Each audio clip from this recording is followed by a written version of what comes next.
لسيف.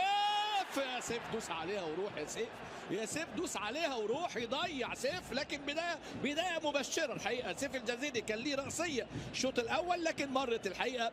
يعني عمر يمرر كوره الى سيف ياخد ركنيه اولى في هذه المباراه والحكم المساعد ما اداش حاجه. سيف الجزيري امامنا اهو. سيف مميز، هو عايز الكرات العاليه. اول مره يبقى في ضغط. ادي الكره العرضيه ولكن اول يعني نتكلم على بعض الامور. تسديده في منتصف المرمى، البديل باص طويله، كرات العاليه الخطيره، ابعاد، يطلع عواد في كره خطره مره ثانيه عرضيه خطره الكوره لكن لفت من خارج الملعب. لفت بدا يشعر بانه يعني نجح في الشوط الاول حقيقه. ستيف يطلع عمر ويدخل محمود جهاد لاعب اللي بيشترك امام الله السعيد، يلعب ركنيه عبد الله لكن سهله. اول مره تشوف ستيفنز ينفصل 6 ولكن حتى الان اهو شوف توتال شوتس تسديدات على المرمى حتى الان 5-4. حسام عبد المجيد، هل هنشوف انذار في هذه المباراه ولا مش هنشوف؟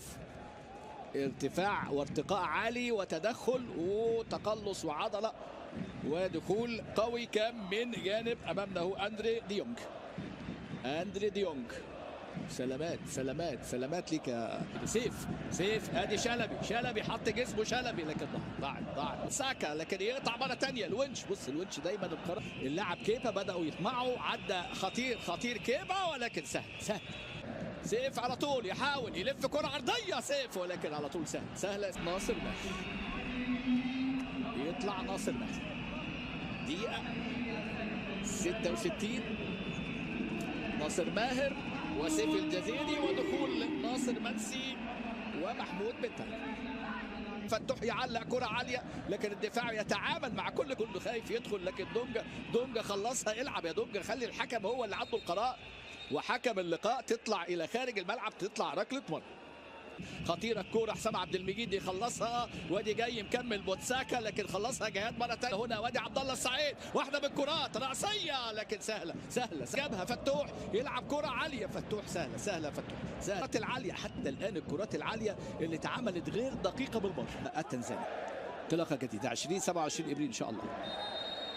والنهائي في هذه البطوله، نهائي البطوله دي هيلعب نهائي البطوله. الونش وناصر منسي، كل هذه الحلول. حسام لكن وصل العرضيه الخطيره، استلام خطره جدا ويسجل امامنا اللاعب اللي بيسجل يسجل اندولي. هدف التقدم في الدقيقه 79.